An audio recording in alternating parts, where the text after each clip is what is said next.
Hello and welcome to Pluribus Unum's Fireside Chats. Not as good as FDR's, but hey, it's something. Now, this episode is actually interesting. You see, I've actually been planning on making this particular episode for a little bit, but I couldn't necessarily figure it out, when. And then I also contemplated for a bit, making this one of, the end of the year December podcasts, where I'm gonna do a lot of things that are basically gonna try and wrap up 2021 and then make way for 2022.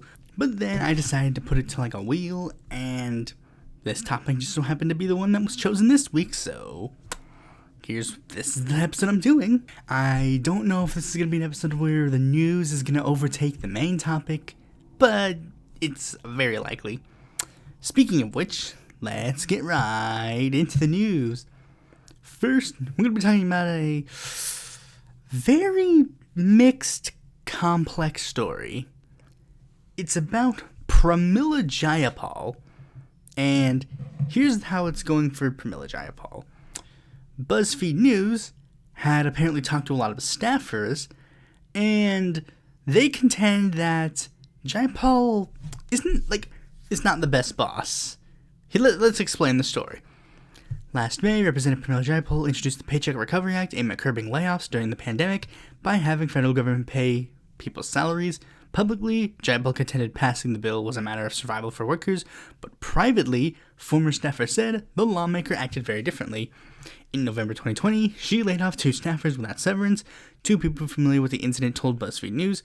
Chris Evans, a spokesperson for Jayapal, said that the decision to consolidate was made to best utilize the office resources, and the staffers were given 6 weeks' notice, but one staff member who was told that they were being laid off was invited to reapply for a new job in the office that would consolidate the 2 roles, those familiar said.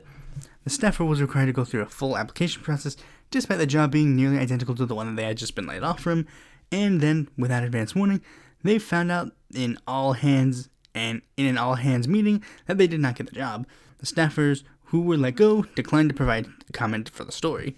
The story then goes on to say that Jayapal also has,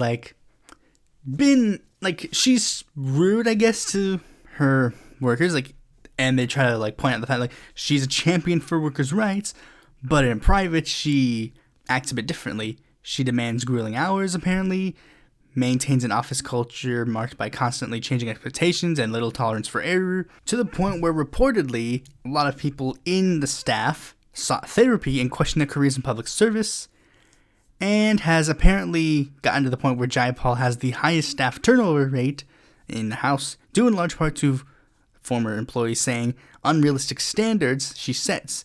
It is not sustainable to be able to stay for too long. Now, what does this mean for, should people still support her? I would argue yes. But, it's the same thing with everything. Yes, support her is good, but we have to acknowledge, Jayapal is that's just the truth. She's okay on the issues. The issues are the important one. The campaign, as a legislator, that is her duty, to legislate. And I would hope that a lot of people who are, left-wing members of Congress would act a bit differently. But at the end of the day, we still live in a society that sort of holds bosses that have this extreme power and have workers have small, little amounts of power. That's just a thing that just still ends up happening. Nathan J. Robinson, when he did that thing where his workers try to unionize and then he fired them because instinctively that's the thing that he's supposed to do in order to protect his own interests, but in reality it's but that goes against everything that he stands for. It's a similar thing, but not entirely. It's just Jayapal, do better. Okay, on to the next story. We're going to talk about the Buffalo mayoral race. You see, in the Buffalo mayoral race, there was this huge amount of controversy. You see, a member of Democratic Socialists of America, India Walton, primaried the incumbent mayor Byron Brown, and here's what happened. Byron Brown took the Joe Crowley route and decided to ignore Walton and basically pretend the campaign wasn't happening. And that ended up backfiring immensely because Walton ended up winning the election. So she ended up becoming the Democratic nominee for the seat. However, Byron Brown decided to do something interesting. he decided to continue his campaign in the general election as a write-in candidate because he was so mad that he lost, and he was super pathetic, and decided that he didn't want to lose. He wanted to keep the power. And it even got to the point where he actually started seeking alliances with the Republican Party to try and actually get his name on the ballot in November under the Buffalo Party, which is basically like he's trying to bring everybody against like the evil socialist. And Walton rightfully has been calling him out for this, saying, this wouldn't have... Maybe you should have tried running the election in the primary, and then maybe you wouldn't be in this situation. But here's the thing. The court has basically decided that Byron Brown can't be on the ballot in the general because he ran in the Democratic primary. That goes against New York City law, which, yeah, that's a thing that you kind of need to remember. That's a thing that has to happen. Like, if you go on the primary ballot, you're technically not allowed to go in the general election unless you are nominated by another political party. So, like, Walton is almost guaranteed the general election, but it doesn't mean stop. You know, it's not over till it's over. That's the truth. Even if we're polling at 1%, it ain't over till it's over. If we're polling at 99%, it ain't over till it's over. That's my motto. When it comes to electoral politics, that's always been my motto. It's not over till it's over. When it's over, then we can admit defeat. But when it's not over, we'll fight forever. Okay, so the next story is coming from the Biden administration. Well, things aren't turning out so good. So basically, Biden is going to continue a lot of offshore drilling. In fact, he's going to extensively expand offshore drilling, despite the IPCC report that literally just said, yeah, we're literally about to die because of climate change. Biden has stated, point blank, this is what he stated. This report does not present sufficient cause to supplement the environmental impact statement at this time. And this is exactly what I predicted would happen. And of course I don't mean exactly, but I mean, like, we're not going to get the big things. We're getting small things. He's doing the bare minimums to try and mitigate climate change. But when it comes to big things like this, he will not do that. There's not much else to say except, don't blame me. I didn't vote for him. Okay, so the next story is coming from the Senate. Senate Democrats are going to unveil a compromise bill on voting rights. The bill in question is to be dubbed the Freedom to Vote Act. It's going to include a long list of provisions to try and basically, like, it's sort of like a reach across the aisle to try and get Republican support, but it's basically, it's not really a get Republican support, it's more of a get Joe Manchin support, because Manchin has been rallying really hard against the voting legislation that they've been trying to push, like H.R. 1 and the John Lewis Act, which I think are the same thing, but also, like, sort of different. If I remember correctly, H.R. 1 was the first bill, but then they basically reintroduced that exact same bill under a new name, like the John Lewis Act, and then this is going to be a completely separate bill, which is going to have basically completely different things. Well, not exactly. There's going to be some overlap, but basically a lot of the things will not be in it. Here are the things that will be in it: making Election Day a public holiday, requiring same-day registration at all polling places by 2024, and ensuring at least 15 days of early voting for federal elections. So that's definitely them watering down, because I think, if I remember correctly, H.R. 1 had things like instant round voting and maybe some proportional representation, but I don't know entirely. It had stuff like that. But basically, this is going to be like a watered-down version of H.R. 1, basic, like I said, to try and get Joe Manchin, a member of the Democratic Party, to support it, because that's what he wants to do. Like, he wants to not get the big ones, but just try and get the bare minimum. But this is the thing, one big thing: if this bill doesn't pass, that's it. Democrats will be killed in 2022, because if this thing doesn't end up happening, then that's it. That's it. There's nothing else they can do. Because Manchin is literally the problem, but people don't want to actually try to fix that problem. They're just like, well, it is what it is. It's like saying that you have like a broken wheel in your car and you're just like, well, it is what it is. It's like, Or you could try and fix the wheel, or replace the wheel, or do anything. But nope, no. It's just so ridiculous. I don't really grasp. I don't get it. I mean, I do get it. Manchin wants, like, the power grab. He wants, like, the power fetish or something. I don't know. Like, he wants the power. He wants the ability to be like, I'm the big boy.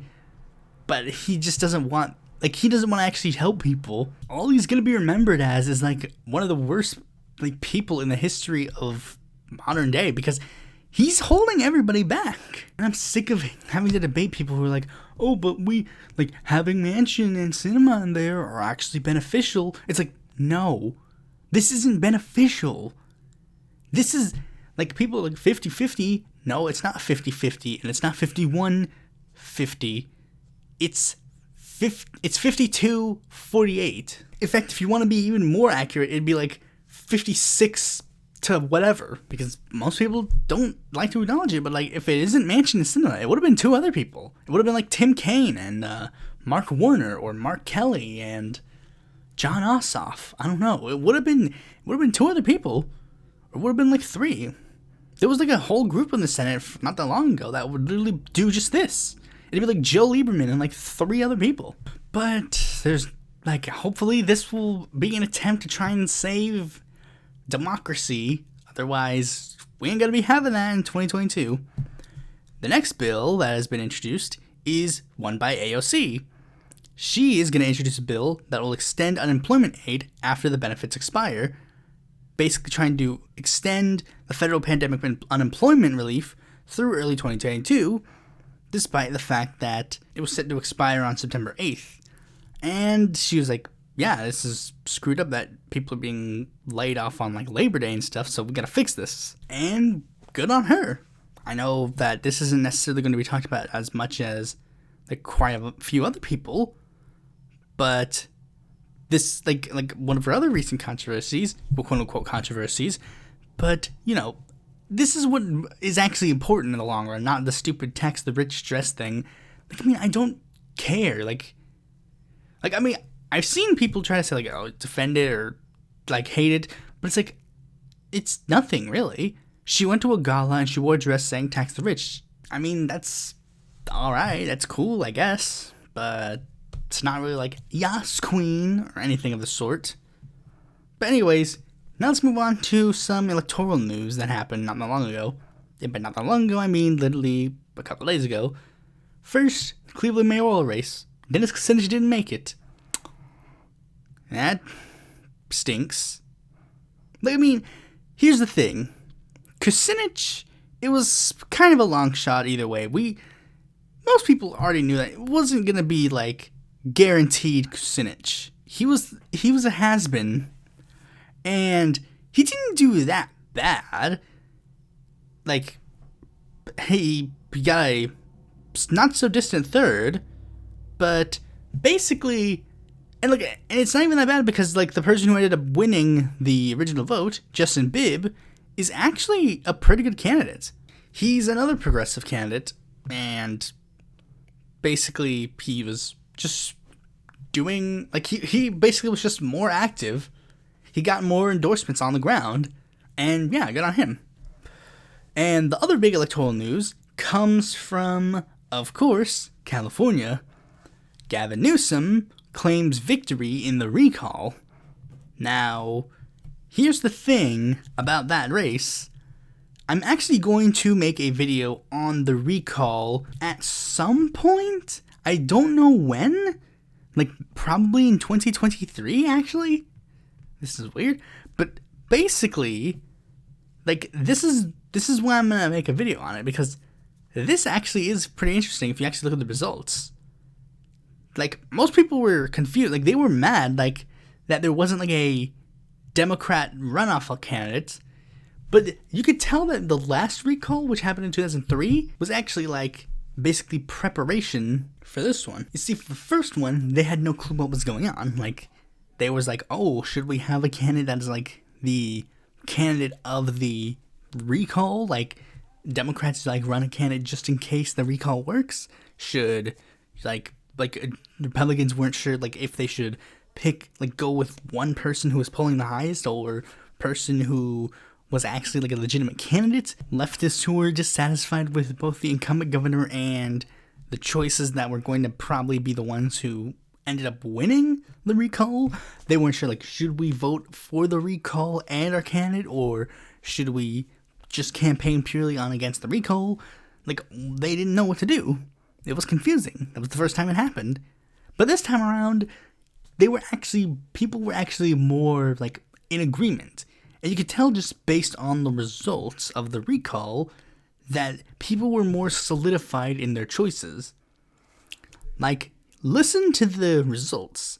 No won with 63% of the vote. And then when you do an analysis on the results of the candidates who were potential replacements for Newsom, Larry Elder won 47% of the vote, and the next highest polling candidate is 0.1% away from getting 10%.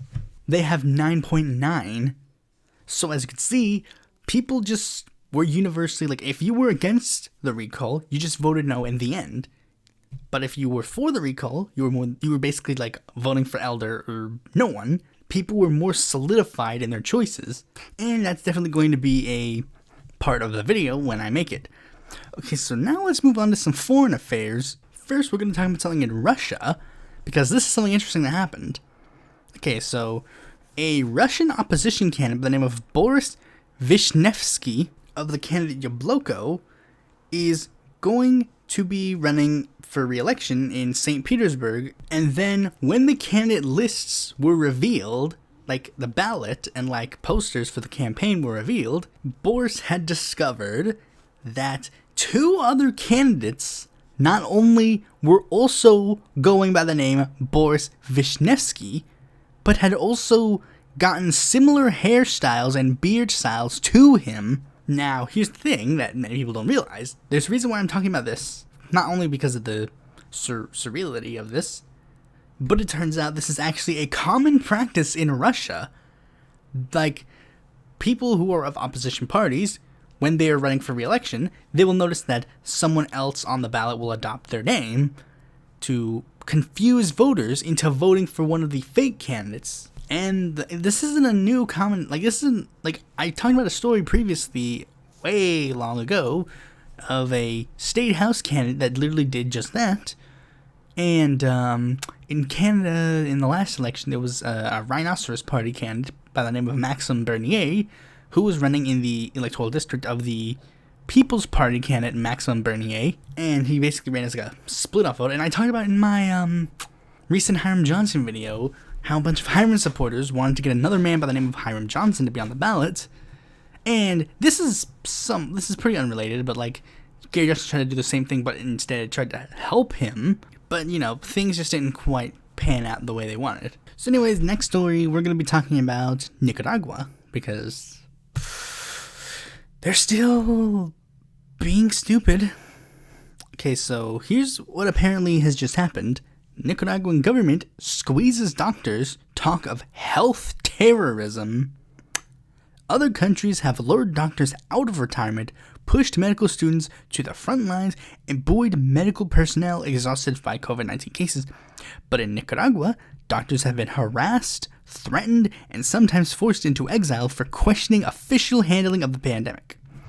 Vice President Rosario Murillo, who is also the First Lady, has accused doctors of health terrorism and spreading false outlooks and news by reporting COVID-19 has been far more widespread than officials acknowledge. An internal health organization warned of the increasing infections in Nicaragua, and independent Nicaraguan doctors calling for voluntary quarantine to slow the spread of the Delta variant of the coronavirus. The government has made clear that the comments out of step with its line are unacceptable as President Ortega seeks a fourth consecutive term. I do not grasp the people who think that Daniel Ortega is in the right. Daniel Ortega has literally done every single authoritarian, anti-leftist thing, and they're just giving him a pass for some reason. There are people who are just like, oh no, he's actually in the right.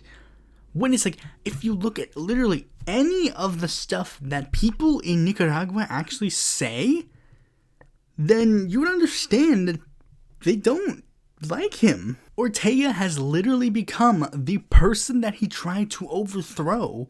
And those aren't my words. Those are the words of the person who was his vice president right after the revolution. Defending Ortega is not going against Western propaganda.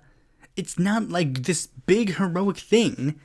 All it shows is you're stupid. Screw Daniel Ortega. I have no sympathy to him. So now that we got that out of the way, let's move on to the main topic of this video. Now, if you've been a fan of my channel for a while, you'll know that one of my original taglines for this channel was basically that I would speak for the minor party candidates because the mainstream media kind of forgot to do it. And let's take a look at my video schedule up to that point.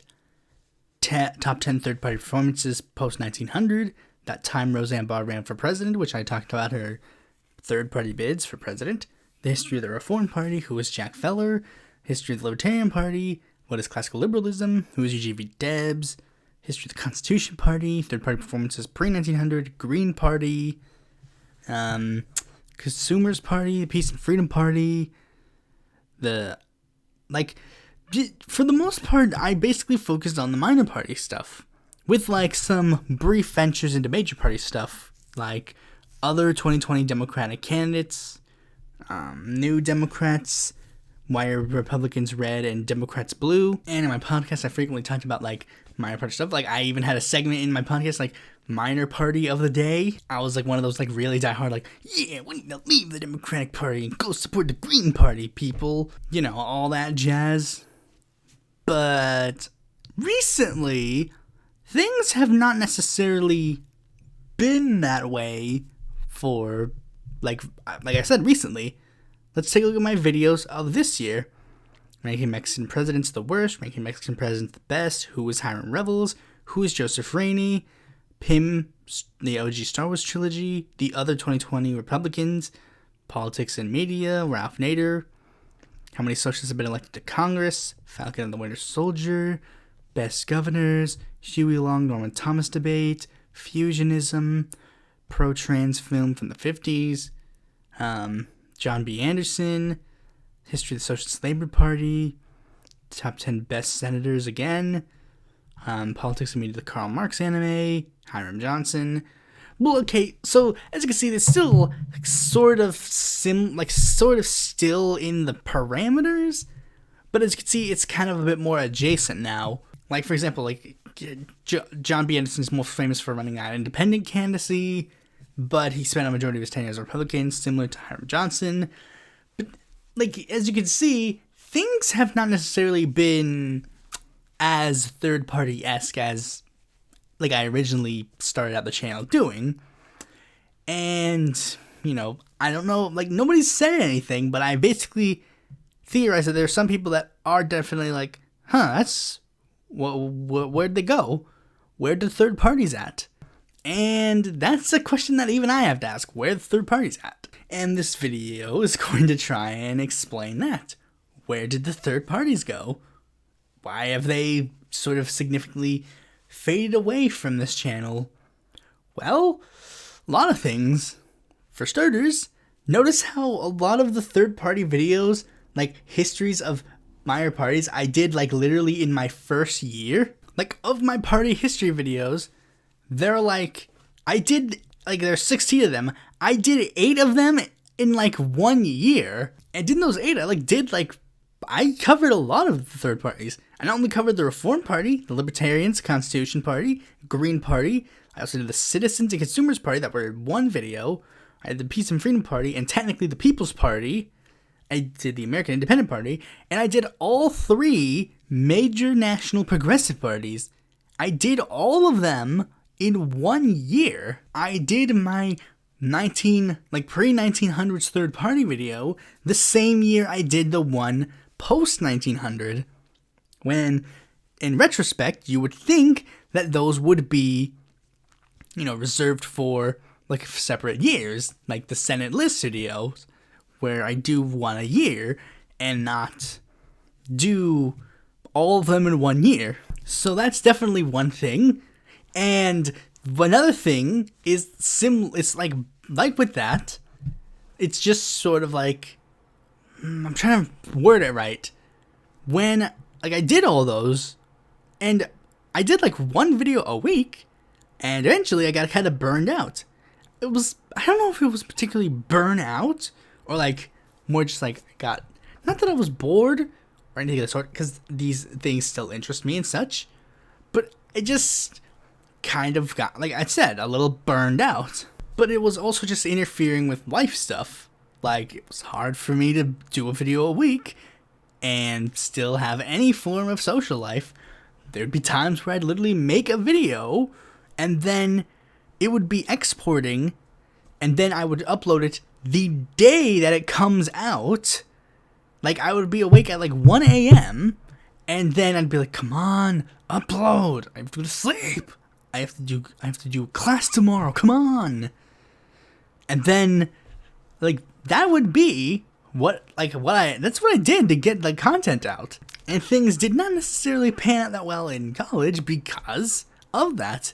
That's why I started scaling back just videos in general. And that was just, like, it's not even that, like, that was the case. Like, that's why it happened, but that's just partial of the reason. And that's more of, like, on the video making side of things. I was just generally not that good at planning ahead. That's sort of reason, those two reasons can sort of be compiled into one group.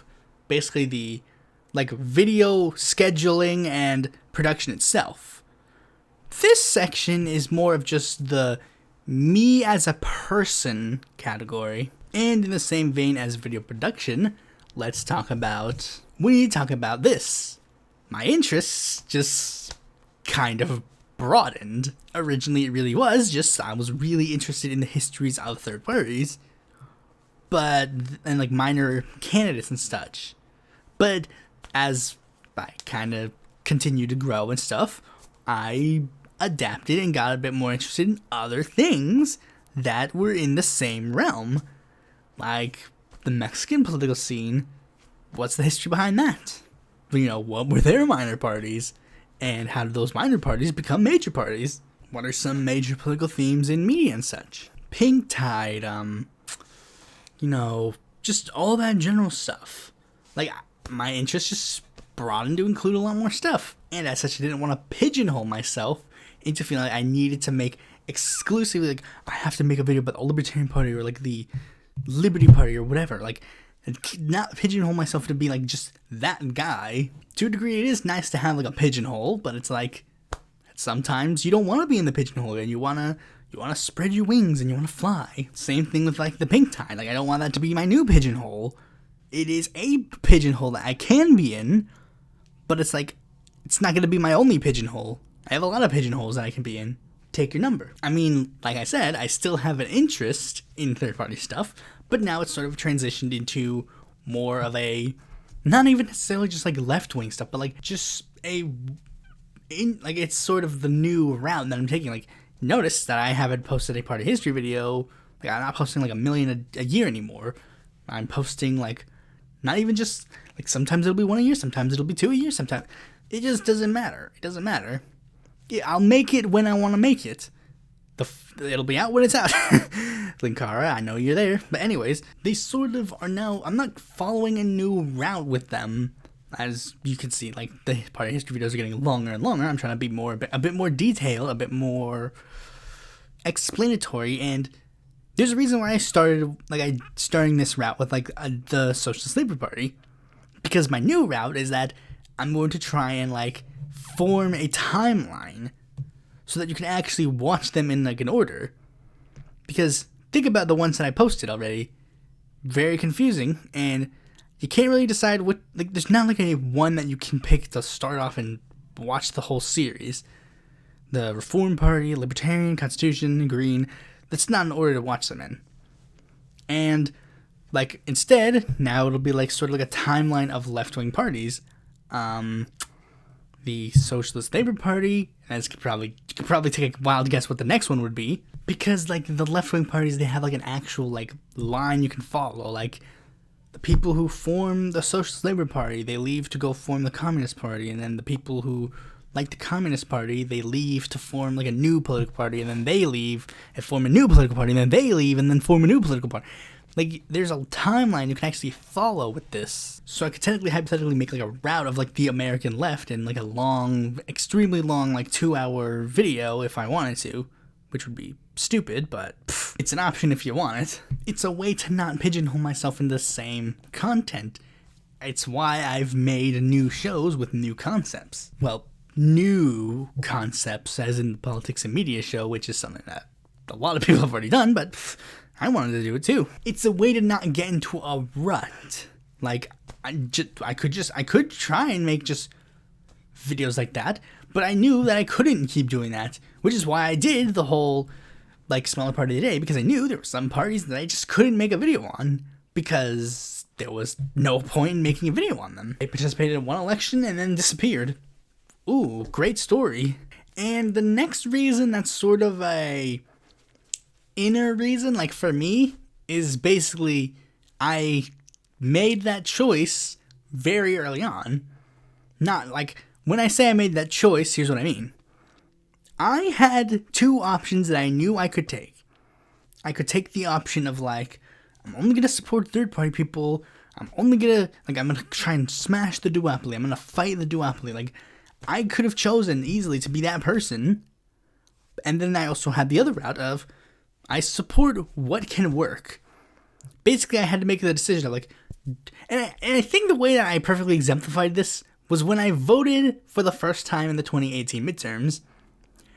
I had two options laid before me. Well, three.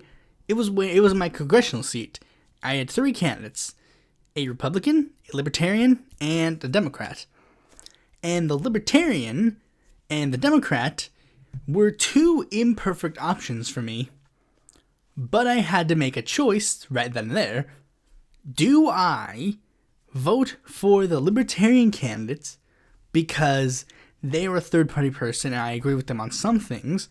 Or do I vote on the Democratic candidate because even though they are not the best candidate, they are objectively still technically better than the Libertarian candidate? And I didn't think about it then, but it did sort of make sense now in retrospect. I was basically deciding which of my principles would I stand for the most. Would I go for the person who agrees with me but is a Democrat, or the person who disagrees with me but is a third-party person who I objectively want to help branch out? And that day, I decided to vote for the Democrat. Now, it wasn't like I was voting for, like, Joe Biden. I did not. I voted for David Price, who was, at the very least, being, like, saying the nice words. He was, like, expressing support for Medicare for all. He was, saying he wanted to legalize weed. And that was the choice I made. And I also, I knew that I was going to support Democrats that I liked, because they had, Roe and AOC. But basically, that was basically where I decided, it was the policies that mattered more than the party. And that has backfired for the Democrats a lot as well. I knew, that's the thing I already thought I knew, but it's that was when I sort of made it clear, it also matters that it matters as well, the party, if it's if it's an AOC versus a Howie Hawkins, it's of course I'm going to vote for AOC. Because she can win and has the policies. And that's sort of the same thing that I do for, third-party stuff. Yes, I could cover every single third-party candidacy that I see. But objectively, what's I going to do? And I'm not saying that I don't support third parties. I still 100% do. And I've tried to continue third-party content. I tried to get Princess Blanding, the Virginia gubernatorial candidate, on this show.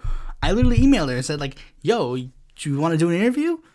And I was going to make it my final bookend interview. I finally did my last interview. That didn't pan out. She hasn't gotten back to me since. Even though not only have I told her that, I've told like Rose Caucus, I've told like her on Twitter, I've said it multiple times. She doesn't respond, so it's like, okay, I guess. Like, I mean, I nearly gave myself a panic attack just asking for an interview because I hadn't done one in a million years. But I mean, it's fine, I guess. It's not that I don't support third parties. I still do, and I'll still get into debates about people who trash third parties. But I've also heard them out and tried to explain like why I believe certain things.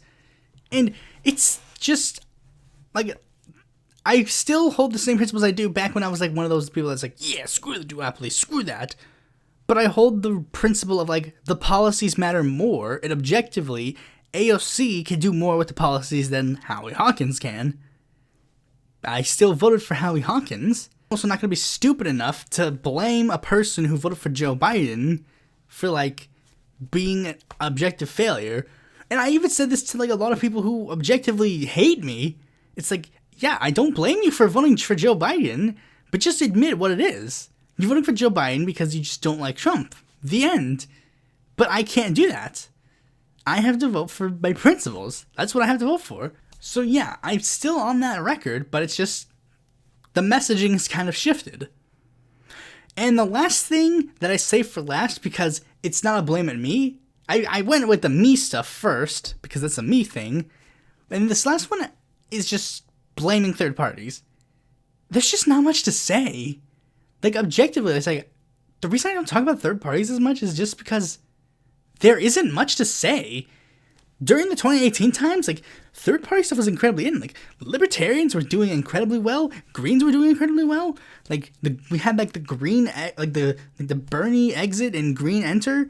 We had, like, independent candidacies that were doing incredibly well. Gary Johnson was poised to get at least second place in the New Mexico, like, Senate election. Like, third party stuff was incredibly in, like, in the lead up to 2016. Like, I mean, not in the lead up to 2016, but, like, in the immediate aftermath of 2016.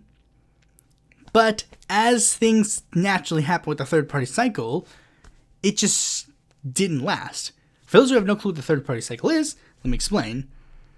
When an election happens, after, like, a couple of bad elections, there'll usually be, like, a huge spike in third party support.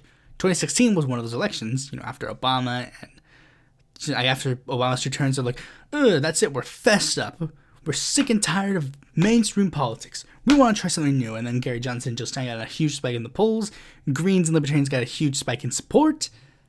But then, as the lead up to the next election happened, Green and, like, there was a huge blame game, like there was a huge blame game of those two in the 2016 election for the results. So a lot of people who would have probably voted for them actually got a bit hesitant and didn't vote for them the next cycle. This has happened many times before. In 1912, there was a huge support in third parties. But then in 1916, third parties were basically nothing. In the 2000 election, Ralph Nader got a huge amount of support. Then the next election cycle, Ralph Nader couldn't even crack 1%. And the same thing has happened for third parties. Going in, everything was like, yeah, Greens, yeah, Libertarians, yeah, People's Party. Like, all this stuff was happening. But now, things have just quieted down. Like, even back then, I wasn't even keen on the People's Party. I was like, the People's Party, you still haven't done anything. And I got, like, briefly excited for them for, like, a little bit, but then it's like, yeah, they've still done nothing. You can't keep the momentum when you're doing basically nothing.